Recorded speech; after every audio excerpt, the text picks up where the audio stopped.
also, you talked about having your referral process almost on an evergreen basis where you rarely have to update it.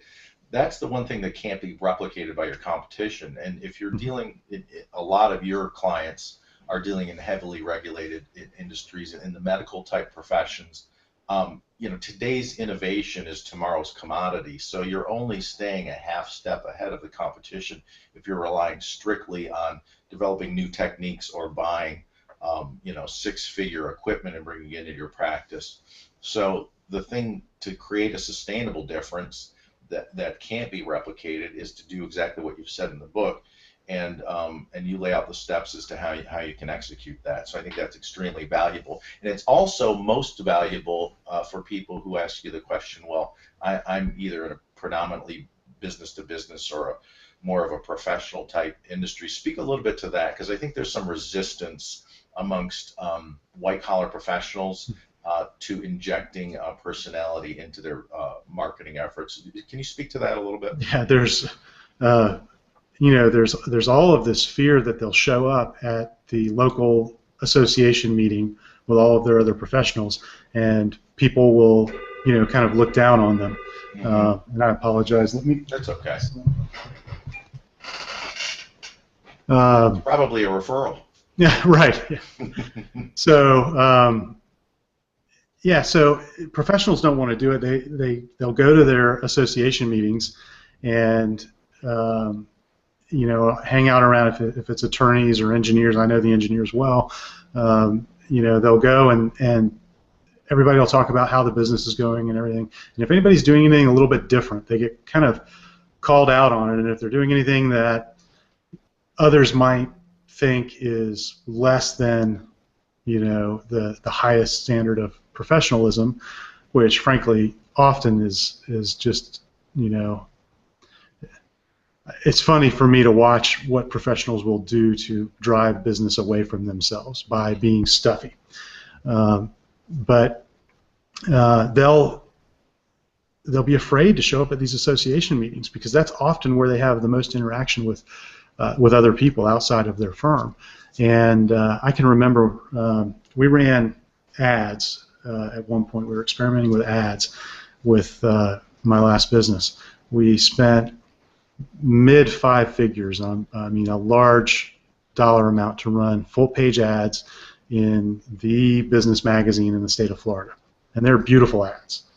Ad agency sold them to us. They said this is going to be the greatest thing.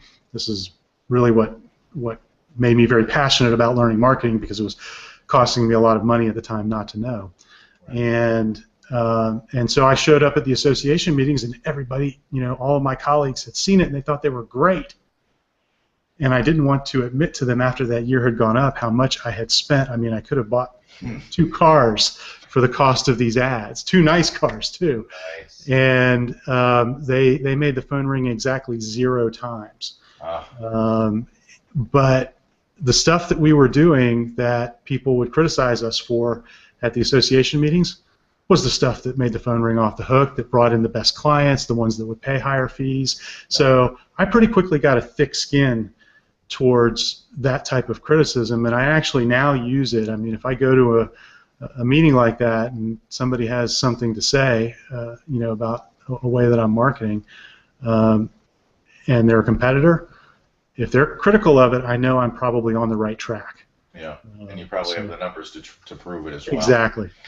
I don't know if he's the first person to have said this, but Perry Marshall had a great line. He said, no matter which industry you're looking at, all the practitioners are lined up somewhere on a continuum, and 80% are on the mediocre range of the continuum. 10% are a total disaster, and 10% are truly great at what they do. And the thing that I've noticed, particularly in the area of orthodontics, if you look at their marketing and you look at how they convey their points of difference, they're really mute on the point, and they all look the same. They all say the same things, and it's not, in a just world, everybody would be able to naturally know who's really the best in their field, but they're all saying similar things, so it's impossible to differentiate as a patient. So I think that if someone's resistant to injecting at least some personality into it, I think you're really putting yourself back on the same playing field as the mediocre players in your market. So if you take a lot of pride in what you do, and you're very skilled and better than the competition, then I think it's incumbent upon you to convey that to the people who are trying to find you but don't know how. Sure. Well, and we want to connect with the people that we're going to do business with, and in a situation like that where you're talking about someone who is going to either work on your body or your child's body, you want to have some familiarity with that person. And what I talk about in the section on using personalities, really just being a little more public about who you are. Most people hide behind the facade of a business, and we act as though the Microsoft legal team is going to review everything that we put out in public, and we've got to pass that bar. And really, we're human beings. I mean, for goodness sakes, just be yourself. And you know, in professional practice, especially where you're the one that people are coming to hire, how are they going to know you're any different than anybody else? Because at the end of the day, you can go to probably just about any orthodontist and the result is roughly the same. You got straight teeth. Now, the process might be better, the experience might be different, but at the end of the day, and the orthodontists listening to this are probably not going to like me saying this, but at the end of the day, 90% of them are going to give you straight teeth. Yeah, okay? Or seemingly straight teeth, for sure. Sure. Yeah. As well as you or I, as Right. lay people, can judge. Right. And we think that because we've had all of this education and because we're experts in what it is that we do, that people are going to judge us based on our expertise. Right. But they're not qualified. I mean, they can't even begin to fathom what goes into providing orthodontic service, or in my case, you know, technical services in my first business, or attorneys, you know, putting together a good brief. You have no way of knowing. Right. So it comes down to all of this other stuff, and you know, it'll either default to price or the recommendation from, you know, the PTO chairman that they ran into at school this week, or from Aunt Betty, or the one that they get the best feeling about through whatever communication they get. Right. So the question is, are you doing anything to give them that feeling? Exactly. I was in a financial related industry working on, we were solving some very big problems for folks, and one of the things that I had added to the marketing was the fact that a lot of people get their financial advice from Biker Chick 2000. You know? Right. What do I do? And some random person whom you've never known and you'll never know anything about, and you can't evaluate their opinion, is giving you advice on some of the biggest decisions you're ever going to make in your life. Not really the best way to go about it. And yet, by the same token, how do we know that Aunt Betty is qualified to evaluate the service any better than anybody else? So I think if we foster that and we give people the ability to intelligently refer, and you intelligently and effectively make your case, you're going to see a whole lot more referrals coming into you than you've ever seen before if they do what you say in the book. So last question I wanted to know is, the book's coming out soon, so I'd like to know, number one, when is the book coming out, and then how can folks get in touch with you or get access to the book? Where will it be available, and how will they go about doing that? Absolutely. So the book is coming out.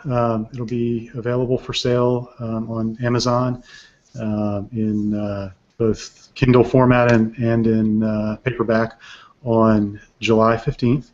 And they'll be able to get a copy of it during that week that we're launching. We're going to offer it for free through Kindle. So if you prefer reading on Kindle and you want to get it free, we'll be notifying everybody that's on my email list about how to go do that. So if they're interested and they want to get that email when it goes live, they can go to my website. They can go to stevegordonmarketing.com, and they can there's a form right there on the homepage where they can sign up for my newsletter, and we'll notify them when that comes out.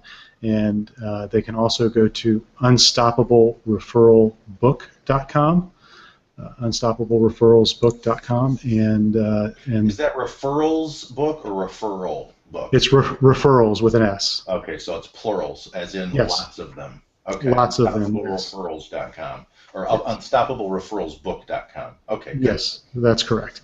All right, fantastic. Well, I want to wrap up just by, I've read a tremendous amount of marketing books in my time, sales, marketing, conversion, etc. There's a tremendous focus these days on high tech. And as a business owner myself, and having been in business for a lot of years, I don't care if it's high tech, low tech, or no tech, as long as it's effective.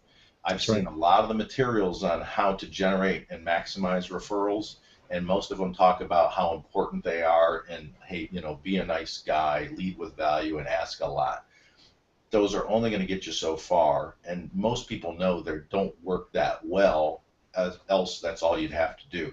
If you're looking for specific ways to maximize the referrals that you do get, I encourage you to go to unstoppablereferralsbook.com or stevegordonmarketing.com and get in touch with him so you can get notice of when this book's coming out. And if you do get the Kindle version, I think you're going to want to get the print version as well, because it's something you're going to want to have in your hand, refer to, and implement on a regular basis. So thanks again, Steve. I appreciate you being on with me, and I look forward to seeing how well the book does in the future here.